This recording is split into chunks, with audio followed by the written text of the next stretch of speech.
에코타이어라고 들어보셨나요? 에코타이어는 일반 타이어보다 회전 저항을 줄이는 기술과 신소재를 접목시켜서 만든 타이어인데요. 일반 타이어보다 에너지 손실이 적습니다. 에어컨이나 냉장고를 선택할 때도 에너지 효율 등급을 꼼꼼하게 살피듯이 이제는 타이어를 선택할 때도 효율 등급이 높은 에코타이어를 선택하면 친환경 운전이 가능합니다. 에코타이어와 일반 타이어 사용에 따른 연비 효율성을 보다 정확하게 측정하기 위해 대덕대학 자동차부 타이어 담당 교수와 환경부 산하교통환경연구소 공동으로 연비 및 배출가스 측정 장비인 차대동력계 CBS75 모드 콜드 상태 비교 실험을 했습니다. 차대동력계는 타이어가 회전하는 저항 수치로 보는 롤링 레지스턴스 실험이 아닌 실제 차량을 이용해서 연비를 보는 실험입니다.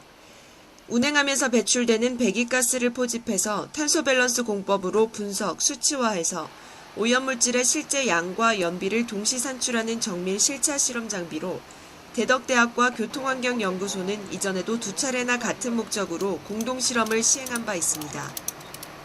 네, 이 실험실은요, 국내 자동차와 수입차들이 의무적으로 받아야 하는 대기환경 적합성 평가를 받는 곳입니다. 실험 결과에 따라서 등록과 운행이 가능한지 합격, 불합격이 정해지는데요. 이곳에서 작년 1월과 12월 에코타이어와 일반 타이어의 연비 효율 비교 평가 실험이 실시됐고요. 이번 6.6% 이상이라는 높은 연비 효율을 보여준 실험도 이곳에서 실시됐습니다.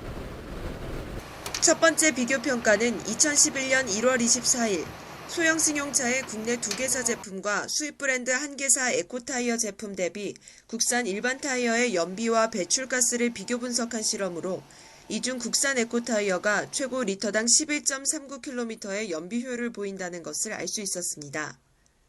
두 번째는 2011년 12월 9일 수입 타이어 3개사와 국내 타이어 3개사가 판매하는 에코타이어 대비 일반 타이어에 대한 소형 승용 차량 비교 실험이었고 이를 통해 리터당 17.05km라는 최고 연비 효율 제품이 있다는 것을 재확인하는 한편 에코타이어 기술 향상 능력을 확신할 수 있었습니다. 당시 이 실험 목적이 에코타이어의 실용성 가치를 확인하는 데 있었기 때문에 공개되지 않았지만 지식경제부가 최근 실시한 H4 신제품 에코타이어가 최고 효율 등급 판정을 받음으로써 최근 출시된 제품일수록 연비 효율이 좋아지고 있다는 것을 단편적으로 보여줬습니다. 따라서 이번 실험은 나날이 발전되고 있는 에코타이어 기술력과 성능을 널리 알려서 친환경 운전을 생활화하자는 데 두고 실시됐고 이를 위해 최근 개발된 제품을 선정하게 된 것입니다. 대상 제품은 최근 국내 K사가 개발한 친환경 타이어 에코윙 S, 비교 제품은 일반 타이어 솔루스 엑스퍼트 제품이고 실험 차량은 215, 60R, 16 규격에 맞는 주행거리 47,378km 현대 YF 소나타 가솔린입니다. 실험 결과 일반 타이어의 경우 1리터 연료로 운행할 수 있는 가능 거리는 1,780m로 자동차 순수 연비 리터당 10.78km를 기록한 반면에 에코윙 S 제품의 연비는 리터당 11.50km를 나타내 연료 1리터 운행 가능 거리를 11,500m로 늘린 연비 효과가 있다는 것을 확인하게 됐습니다. 네, 안녕하세요. 네, 오늘 일반 타이어 대비 에코타이어 비교 실험은 어떤 취지에서 이뤄진 것인가요? 예, 그동안 대덕대학과 함께 자동차 연비를 시험하는 방법으로 몇 차례 일본 타이어 대비 에코타이어의 연비 상관 시험을 했는데 신제품일수록 연비 효율성이 높아진다는 것을 알게 됐습니다. 이런 연비 효율성은 환경부가 추진하고 있는 친환경 운전과 아주 밀접한 관계이기 때문에 이번 시험을 하게 된 것이고 세 번째 이뤄진 시험에서 발전된 에코타이어 기술력이 일반 타이어 대비 무려 6.6% 높은 연비를 발휘한다는 사실을 또 한번 확인할 수 있었습니다. 이런 연비 효율 향상 효과는 자동차에 많이 적용될수록 연비가 좋아지게 되고 이는 결국 대량의 오염물을 줄일 수 있기 때문에 공개된 것입니다. 네, 일부에서는 에코타이어 연비 효율성이 과장됐다는 이야기도 있는데요. 어떤 이유에서인가요? 에코타이어를 이제 시험하는 데는 기준되는 4계절용 타이어를 가지고 실험을 실시하게 됩니다.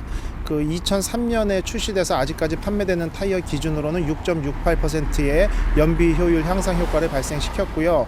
2008년에 개발된 타이어 기준으로도 6%에 가까운 연비 향상 효율 효과를 보였습니다. 상당히 괄목할 만한 성과고요. 물론 이러한 기준을 만족시키면서 외제동, 젖은 노면에서의 제동 거리나 또는 마일리지, 마모 성능이 다소 떨어질 수 있는 트레이드오프가 존재하는데 메이커에서는 이러한 부분도 사계절용 타이어에 절대 뒤지지 않도록 많은 노력을 기울이고 있고요.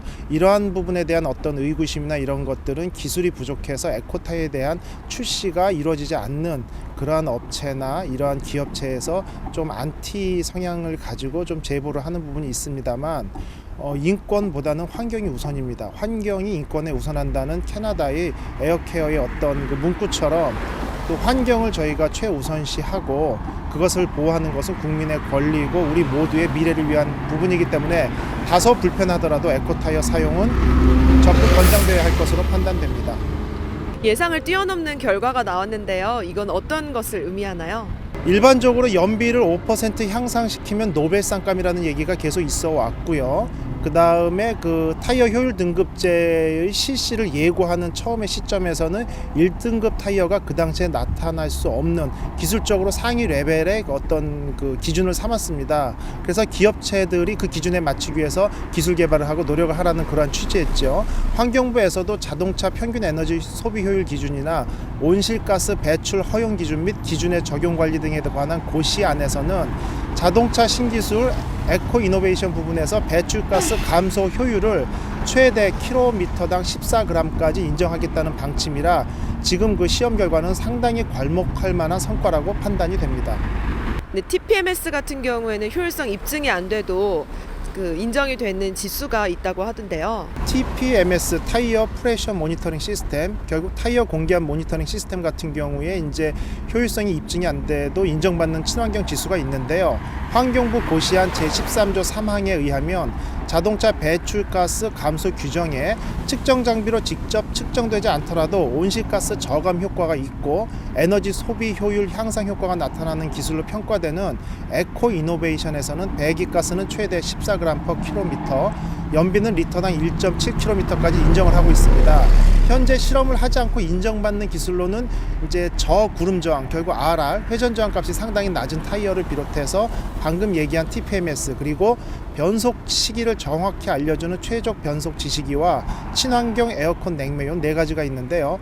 이번에 공인된 연비 실험 방법에서 친환경 타이어인 에코의 경우는 연비가 최대 6.68% 향상된 결과를 확인한 만큼 최대 킬로미터당 10g의 배출가스 감소와 리터당 1.2km의 연비 효율을 기본 크레딧으로 부여하는 대상에서는 빠져야 하지 않겠나.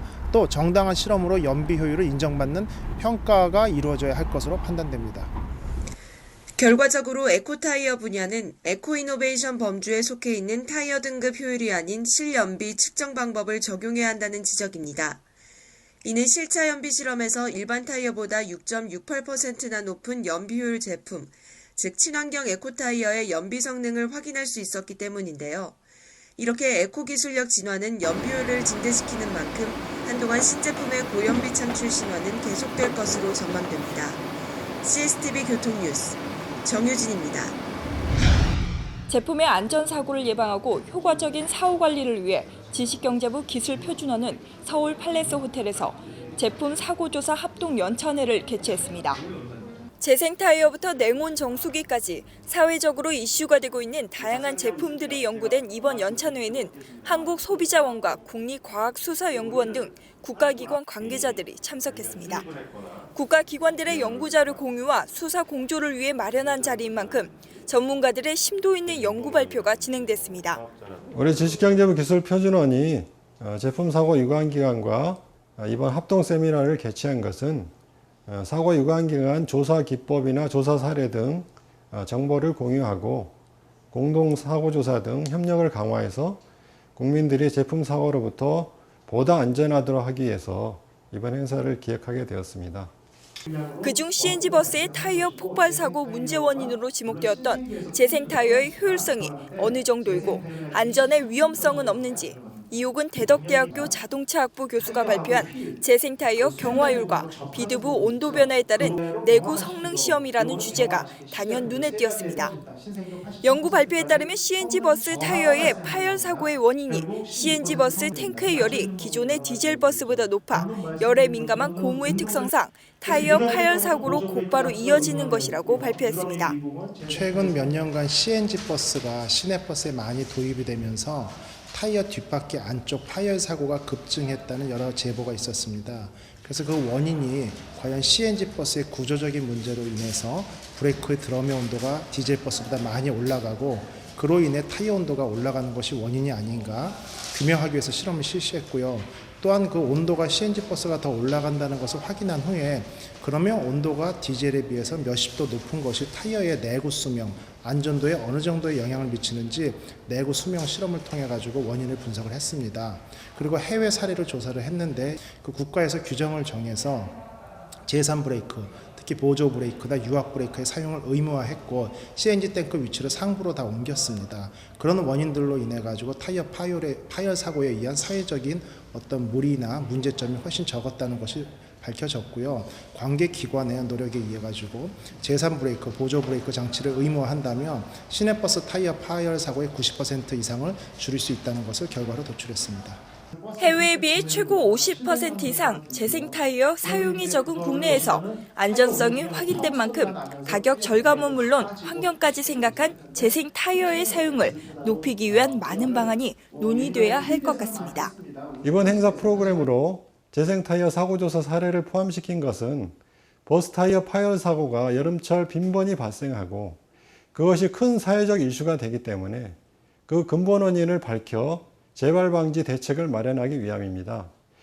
우리 지식경제부 기술편으로는 안전기준 개정을 통하여 타이어 재생연한을 5년으로 제한하는 등 타이어 파열 방지를 위한 대책에 만전을 기하고 있습니다. 제품 안전관리기관의 풍부한 경험과 연구 자료가 공유된 이번 행사를 바탕으로 연구조사의 역량 향상은 물론 제품을 사용하는 소비자들의 안전 강화가 더욱더 보장되기를 기대해봅니다. CSTV 교통뉴스 양희재입니다.